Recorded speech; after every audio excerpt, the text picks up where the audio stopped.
दास्तान शुरू करने से पहले दोस्तों आपसे दरख्वास्त है कि इस दास्तान को मुकम्मल सुनिएगा। दास्तान के इख्तिताम पर आपसे एक सवाल पूछा जाएगा जो यकीनन बहुत से लोगों के लिए फायदा मंद होगा। उस सवाल का जवाब जरूर कमेंट्स में दीजिएगा। अब शुरू करते हैं किस्सा पांचवा दरवेश। रात के 2 बज रहे थे, सड़कें वीरान थी। बस कहीं दूर दूर से कुत्तों के भौंकने की आवाजें आ रही थी। रात बिल्कुल तारीक थी और आसमान पर स्याह बादल मुंडला रहे थे। वक्फे वक्फे से बूंदाबांदी का सिलसिला शुरू था, मगर अब तक बारिश में शिद्दत नहीं आई थी। ऐसे में एक नौजवान तेज तेज कदमों से चलता हुआ चला जा रहा था। इसकी कोशिश थी कि बारिश के तेज होने से पहले घर पहुंच सके। ऑफिस से निकलते वक्त इसकी मोटरसाइकिल खराब हो गई थी, इस वजह से वो पैदल ही निकल पड़ा था। शॉर्टकट लेने के लिए वो पुराने कब्रिस्तान के पास जा रहा था। मौसम में शिद्दत आ गई और बादल गरजने लगे।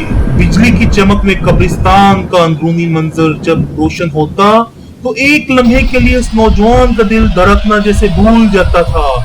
पुराने वक्तों के इस कब्रिस्तान में लोग अब अपने मुर्दे भी दफन करने नहीं आते थे। अरसा दराज हुआ अब तो कोई इस कब्रिस्तान के सामने से भी नहीं गुजरा था। इस कब्रिस्तान के मुतालिक बहुत सी आसेबी दास्तानें मशहूर थी। नौजवान आंखें झुकाए तेजी से चलता हुआ जा रहा था कि अचानक एक छोटा सा बच्चा भागता हुआ कब्रिस्तान के दरवाजे से बाहर निकला और उस नौजवान की तरफ दौड़ा। बारिश की शिद्दत में यकदम इजाफा हो गया। इतनी बारिश में इस खौफनाक कब्रिस्तान से एक छोटे मासूम बच्चे को निकलकर अपनी तरफ आता देखकर इस नौजवान के हाथ पांव शल हो गए। इसके पांव मनोवजनी हो गए और वो चाहने के बावजूद भी एक कदम ना उठा सका। चाचा चाचा मेरा बाबा गिर पड़ा है, इसको देख लो। बच्चा नौजवान के सामने जा खड़ा हुआ। क्या हुआ तुम्हारे बाबा को? नौजवान ने हिम्मत करके इस बच्चे को ऊपर से नीचे देखते हुए पूछा। वो कब्र बना रहा था मगर कब्र में गिर पड़ा है, अब बाहर नहीं निकल रहा, इसकी मदद करो चाचा, बच्चे ने मासूम लहजे में कहा। ये कब्रिस्तान तो बंद हो चुका है, नौजवान ने सोचा। चाचा मेरे बाबा को बचा लो, एक मर्तबा अंदर तो आओ। बच्चा रोने लगा। कोई अनजानी ताकत जैसे इस नौजवान के कान में सरगोशी कर रही थी और इसे कब्रिस्तान में जाने से रोक रही थी। मगर बच्चे को रोता देखकर इस नौजवान का दिल नरम पड़ गया। किधर है तुम्हारा बाबा, मैं देखता हूँ। नौजवान ने हामी बढ़ी और इस बच्चे के साथ कब्रिस्तान के दरवाजे की तरफ बढ़ गया। इसी लम्हे फजा में काले परिंदे नमूदार हुए। बारिश के शोर में इन परिंदों का शोर भी शामिल हो गया। जल्दी करो चाचा, जल्दी करो, बाबा मर जाएगा। बच्चा इसके आगे आगे दौड़ता हुआ कब्रिस्तान के अंदर पहुंच गया और इस नौजवान को रुकते देखकर जल्दी से कहने लगा। इस नौजवान ने एक लम्हे के लिए आसमान की तरफ देखा और फिर कब्रिस्तान के अंदर दाखिल हो गया। अचानक तेज आवाज के साथ कब्रिस्तान का दरवाजा बंद हो गया। नौजवान ने डर कर पीछे देखा तो लोहे का मजबूत दरवाजा न सिर्फ बंद था बल्कि उस पर ताला भी लगा था। ये दरवाजा किसने बंद किया? नौजवान ने हैरत से सोचा और फिर जब बच्चे की तरफ देखा तो वो गायब था। बच्चे तुम कहाँ हो, सामने आओ। नौजवान ने आवाजें दी मगर कोई जवाब न मिला। मुझे वापस चले जाना चाहिए, नौजवान ने सोचा और गेट की तरफ बढ़ा, मगर दरवाजे पर ताला था जो बावजूद कोशिश के नहीं खुल रहा था। चाचा कहाँ जा रहे हो? मेरे बाबा को नहीं देखोगे कि क्या हुआ? बच्चे की आवाज सुनकर नौजवान मुड़ा मगर बच्चा नहीं था। लेकिन अचानक बच्चे के खिलखिला कर हंसने की आवाज गूंजने लगी। बच्चे सामने आओ, मजाक बंद करो। नौजवान की हालत खराब हो रही थी। उसे यकीन हो चला था कि वो आसेब में गिर चुका है। उसी लम्हे हवा का जोरदार झोंका उसके करीब से गुजरा और निहायत नागवार बदबू आने लगी और साथ ही कुत्ते के गुर्राने की आवाज सुनाई दी। आवाज इसके बिल्कुल करीब से आ रही थी। नौजवान ने पीछे मुड़कर देखा, एक स्याह रंग का कुत्ता मुंह खोले उसकी तरफ देख रहा था। इसके खौफनाक दांत और जबड़ों को देखकर इस नौजवान का दिल मुंह में आ गया।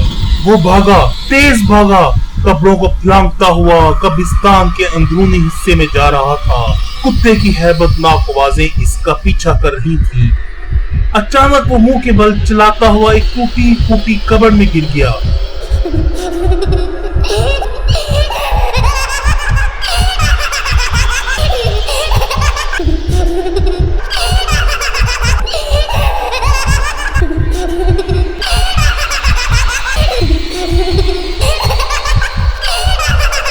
उसी लम्हे कब्र के बाहर किसी बच्चे की मासूम किलकारी सुनाई दी। चाचा, मेरे बाबा की मदद नहीं करोगे? वही बच्चा कब्र पर इसके सामने खड़ा था। मैं मदद कर रहा हूँ बेटा, नौजवान हकलाया। उसकी बात सुनकर बच्चा हंसने लगा। नौजवान बड़ी मुश्किल से कब्र से निकला, मगर बच्चा फिर वाहिद था। नौजवान दुआएं मांग रहा था कि इस खौफनाक कब्रिस्तान से जिंदा सलामत निकल सके। कुत्ते की आवाज अब नहीं आ रही थी। कब्रिस्तान बहुत बड़ा था और घने दरख्तों से भूल भुलैया बन चुकी थी। वो जितना दरवाजे की तरफ जाने की कोशिश करता, उतना ही कब्रिस्तान के घने और अंदरून हिस्से में पहुंच जाता। बेटा, तुम रात के वक्त इस कब्रिस्तान में क्या कर रहे हो? अचानक एक बूढ़ा शख्स दरख्त के पीछे से निकलकर इसके सामने आ गया। अपनी तरह के इस इंसान को देखकर इस नौजवान को कुछ हौसला हुआ। बाबा, एक छोटे बच्चे ने कहा था इसका बाबा गिर गया है, इसकी मदद करूं, मगर अंदर आते ही वो बच्चा गायब हो गया। नौजवान सहमा हुआ था। बेटा, रात के वक्त सिर्फ शैतानी जिन्नात ही कब्रिस्तान में होते हैं। किसी शैतान के बच्चे ने तुम्हें धोखा दिया है और अंदर ले आया है।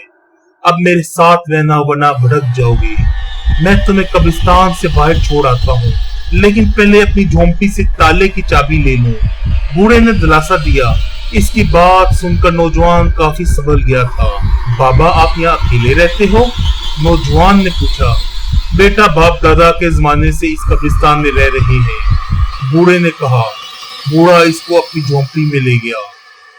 आ जाओ बेटा, पानी पी लो, फिर चले जाना, बूढ़े ने कहा और झोंपड़ी के अंदर से एक प्याला लाकर नौजवान को थमा दिया। शुक्रिया बाबा, नौजवान ने कहा। इसे बेहद प्यास लग रही थी। इसने प्याला मुंह से लगा लिया, मगर अगले ही लम्हे उबकाई आ गई। प्याले से सख्त नागवार बदबू उठ रही थी। ये क्या बाबा, इतनी बदबू? नौजवान ने गुस्से से कहा। इसी लम्हे बिजली चमकी तो प्याले में पानी की जहून नजर आया। नौजवान ने डर कर प्याला फेंक दिया और दौड़ लगा दी। अरे ओ बेटा, किधर भाग रहे हो? बूढ़े के हंसने की आवाजें देर तक उसका पीछा करती रही। भागते भागते वो थक कर गिर गया। इसी दौरान बेहद शोर गूंजने लगा। ऐसा लगा जैसे कब्रिस्तान में कोई मैयत लाई जा रही हो। 5-10 आदमी एक मैयत ला रहे थे। इतने लोगों को एक साथ देखकर नौजवान को बेहद हौसला हुआ। वो उनकी तरफ भागा। मैयत को कब्र में लिटाने की तैयारी थी। बहुत अफसोस हुआ जनाब, नौजवान ने रोते हुए शख्स के कंधे पर हाथ रखकर तसल्ली देने की कोशिश की। शुक्रिया भाई, जरा तुम मैयत को कब्र में उतारने के लिए मदद करोगे? इस आदमी ने नरम लहजे में कहा। हाँ हाँ जरूर, क्यों नहीं, नौजवान ने जवाब दिया और मैयत की तरफ बढ़ा। मगर जैसे ही इसकी नजर मैयत के खुले चेहरे पर पड़ी, यूं लगा जैसे सब कुछ चकराने लगा हो। इसे यूं लगा जैसे वो मैयत की जगह लेटा हो। मैयत हूबहू इसकी शक्ल की थी। भाई ये तो, नौजवान हकलाए और पीछे मुड़ा, मगर फिर चीख पड़ा। मैयत को छोड़कर बाकी सब लोग गायब थे और इसके हम शक्ल की मैयत उठ बैठी थी और इसकी तरफ मुस्कुराकर हाथ हिला रही थी। नौजवान को हौसला जवाब दे गया और वो चिकराता हुआ खुली कब्र में जा गिरा और बेहोश हो गया। बेहोश होने से पहले इसे बस इतनी आवाज सुनाई दी, चाचा मदद करो, मेरा बाबा गिर गया है। फिर कहे गूंजने लगे। न जाने इसकी आंख फिर कब खुली थी। दिन चढ़ आया था। उस नौजवान के जिस्म का एक एक जोड़ दुख रहा था। वो गिरता पड़ता कब्र से निकला। काफी कोशिश के बाद इसे कब्रिस्तान का दरवाजा मिल गया। वो लड़खड़ाते कदमों और धड़कते दिल के साथ कब्रिस्तान से निकल गया। जब वो बाहर निकल रहा था तो कब्रिस्तान में कहे गूंज रहे थे, चाचा मदद करो, बाबा गिर गया है। इसके कानों में सरगोशियां गूंज रही थी। ये आवाज सुनते ही वो नौजवान पागलों की तरह वहां से भाग खड़ा हुआ। कब्रिस्तान में कहे थम गई और फिर से मौत की खामोशी छा गई। नाजरीन, इस नौजवान की दास्तान ने यकीनन आपको भी हैबत में मुब्तला किया होगा। आप जरूर कमेंट्स में बताएं कि कहीं कभी आपके साथ तो ऐसा वाकया पेश नहीं आया, और क्या हमें ऐसे हालात में मदद करनी चाहिए या फिर वहां से फौरन चले जाना चाहिए। ऐसे वाकयात पढ़कर हम जिंदगी मुख्तात होकर गुजार सकते हैं। हम लोग इंतजार करेंगे आपके कमेंट्स का। कहानी आपको पसंद आई है तो शेयर करें, लाइक करें और सब्सक्राइब करें, ताकि ऐसे वाकयात दूसरे लोगों तक भी पहुंचाए जा सके। बहुत जल्द फिर एक नई दास्तान लेकर हाजिर होंगे। अल्लाह हाफ़िज़।